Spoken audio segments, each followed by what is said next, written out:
पहली बार में ही किसी व्यक्ति को इम्प्रेस कैसे करें? How to impress anyone.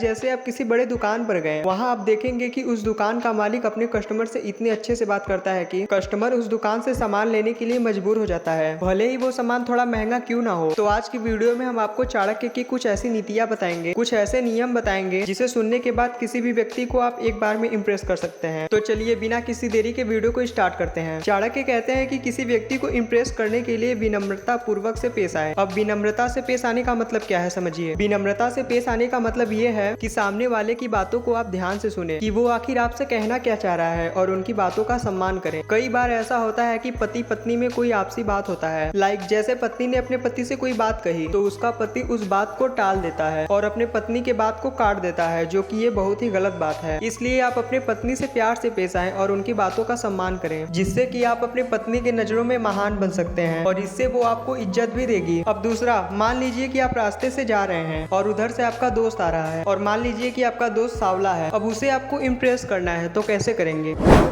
तो आप उससे ये बोल सकते हैं कि भाई आज तो बड़ा साफ दिख रहा है, आज तेरे चेहरे पे ग्लोइंग है। इससे वो आपसे इम्प्रेस हो जाएगा, उसे खुशी मिलेगी। पर अगर यहीं पर आप उसे एकाएक कहेंगे कि भाई तू बड़ा गोरा है, तो इससे उसे बुरा भी लग सकता है। तो ये हो गया दूसरा। अब आते हैं तीसरे नंबर की ओर। अब इसे एक कहानी के माध्यम से समझते हैं। एक छोटे से गाँव में एक राजू नाम का लड़का रहता था, जो की बड़ा ही विनम्रशील लड़का था। राजू हमेशा दूसरों की मदद करता था और उसकी नम्र और विचारशील बातें थी। लोग उसे पसंद भी करते थे। एक दिन गाँव में बहुत बड़े आदमी आते हैं, जो कि एक बड़े शहर से आए थे। उनका नाम श्रीमान पटेल था। वो बहुत ही अमीर और प्रभावशाली व्यक्ति थे, लेकिन उनका व्यवहार बहुत ही कठोर था। राजू ने श्रीमान पटेल को देखा और सोचा कि इन्हें इम्प्रेस करने का ये बहुत ही अच्छा मौका है। राजू ने जाकर उनसे कहा कि मैंने आपका बहुत नाम सुना है, आप बहुत ही होनहार व्यक्ति हैं, मैं आपको हमारे गाँव में देखकर बहुत खुश हूँ। राजू की ये शब्द सुनकर श्रीमान जी बहुत खुश हुए और उसे अपना दोस्त बना लिया। फिर राजू ने श्रीमान पटेल जी को गाँव के हर महत्वपूर्ण स्थानों पर घुमाने के लिए ले गया। फिर ऐसे ही करते करते दोनों घुल मिल गए और दोस्त बन गए। तो यही थे 3 नियम जिससे कि हम लोगों को इम्प्रेस कर सकते हैं। तो कैसा लगा आपको वीडियो, कमेंट में जरूर बताना।